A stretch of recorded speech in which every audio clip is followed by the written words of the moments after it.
A beautiful Sunday morning in June, 7 days until Eliza's wedding. These days, May Benson sometimes, not very often, but sometimes, slept in. It was only on days when there were no guests at the Sweet Island Inn and no pressing chores to do.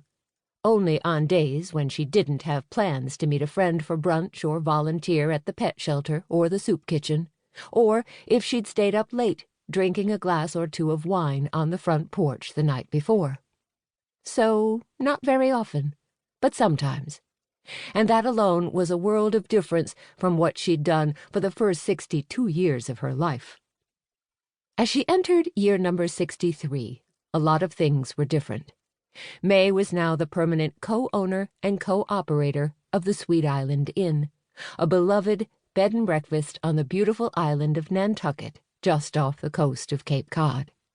She was a grandmother 3 times over, and she was beginning a new relationship. Beginning was a heck of a word, though, as was relationship and boyfriend and date and love and all the myriad things that went along with falling for someone new at such an unexpected stage in her life.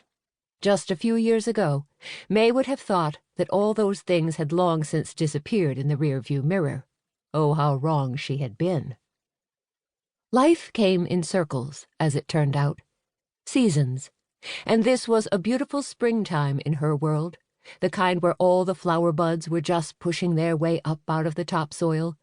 Things in May's universe were tender, blooming, and determined to reach the sunlight. Speaking of sunlight, the rays coming through the blinds in the inn's master bedroom were letting her know that she'd slept in plenty long enough. She rubbed the sleep from her eyes as she sat up and looked to her left.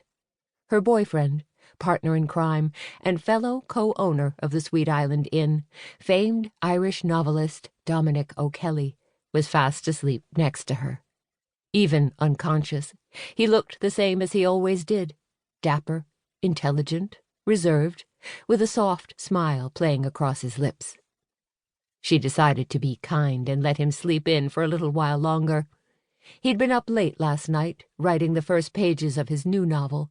Staying as quiet as she could, May slipped out of the bedroom. There were no guests at the inn today, nor would there be any for the rest of the week. It was closed for a special occasion, the wedding of May's oldest daughter, Eliza. 7 days from now, her firstborn would be standing at the altar across from a man who had stolen her heart when she'd thought it was irretrievably broken. Just the thought of that moment made May smile.